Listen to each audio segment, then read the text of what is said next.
Paano ko ba sisimulan to? Siguro guys, siguro mga buddy, napanood niyo siguro sa vlog ni Bon na isang buwan na lang po ako dito sa Pilipinas. By April, pupunta na po ako sa Canada, which is totoo. Hindi ko kasi alam guys kung paano ko sabihin sa inyo or ipapaliwanag kung bakit ako pupunta ngayon sa Canada, which is hindi ko talaga sabihin ko kasi alam niyo naman nag-pandemic. Hindi ko naman unexpected na mapupunta ako dito sa YouTube na to eh. Actually, napag-isipan ko na talaga to since 2019. It's 2022 na, 'di ba? 2019 na pupunta na akong Canada ng 2021 kaso naputol kasi dahil sa pag-YouTube ko. Ngayon inaano na ako ng tatay ko na pumunta na ako doon after mag 17 years old ako. Okay?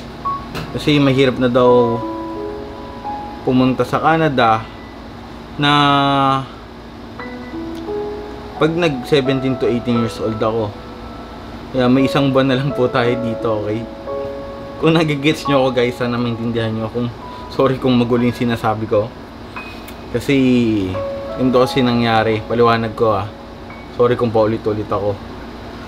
Kasi na guys, nung 2019 nagdesisyon po ako na pumunta na po ng Canada noon. Hindi pa po nagsisimula mag-YouTube noon, okay?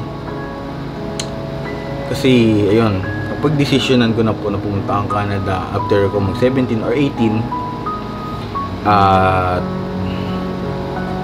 hindi ko naman expect na mapupunta ako dito sa harapan nyo ngayon dahil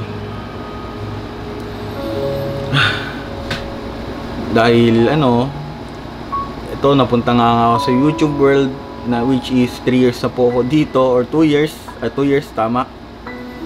Unexpected lang naman nangyari ngayon. Unexpected lahat dahil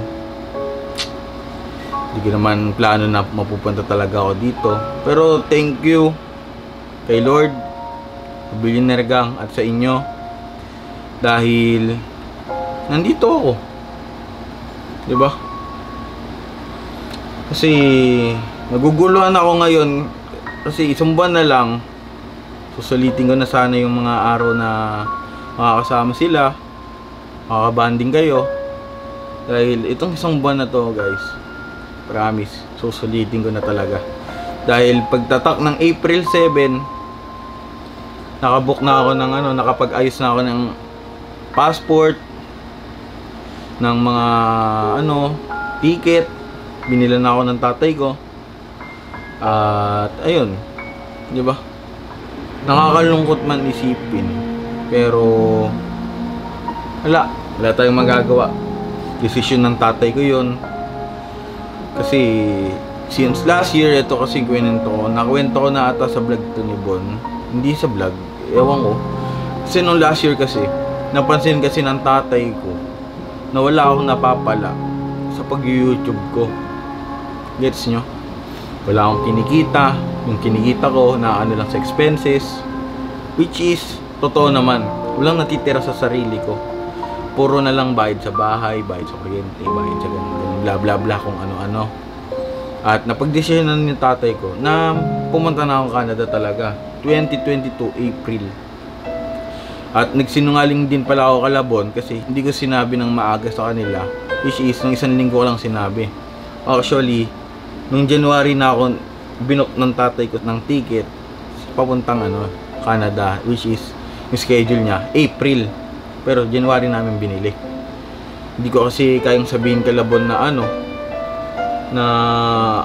boy, punta na ang Canada, ganun, 'di ba? Mahirap din. Nagpakalasing ako noon. Ayun, nalaman nila na aalis ako sa Canada. Ay, alis na ako sa Pilipinas, sorry. 'Di ba? Kaya guys, naguguluhan ako ngayon. Hindi ko alam ang gagawin ko. Kasi wala pa daw ako napapatunayan dito eh. Which is totoo naman. Wala pa po ako napapatunayan.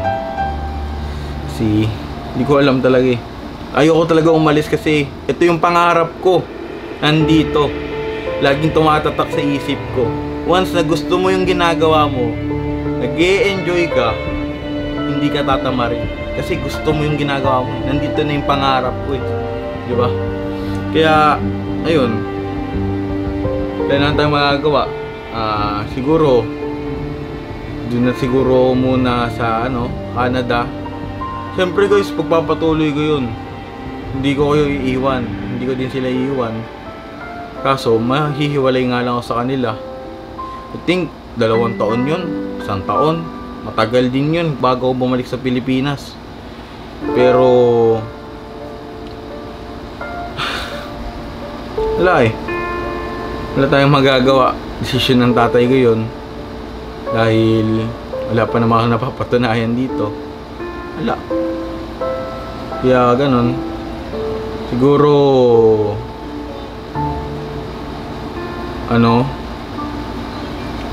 susulitin muna natin itong isang buwan. Puro kasiyahan. Ito lang po yung video ko na malungkot siguro. Dahil hindi lang video sa malungkot. Ito lang siguro madrama kong video. Sorry guys kung nagdadrama ako. Kaya ayun. Siguro sa isang buwan na to, puro kasiyahan na vlogs, gaming na ilalabas ko. At syempre, Hindi ko papakita sa inyo na malungkot ako. Susulitin ko palalo kamo na makakasama ko kayo at yung billionaire gang. Pero ala eh. Unexpected lahat ng nangyari. Kaya ayun, siguro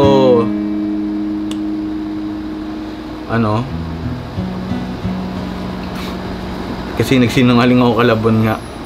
Nagsisisi din po ako.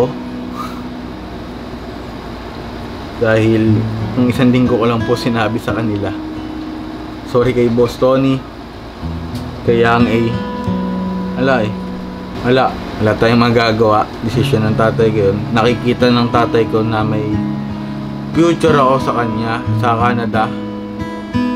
May future ako sa Canada at yun lang. Siguro. Bye bye guys. Thank you.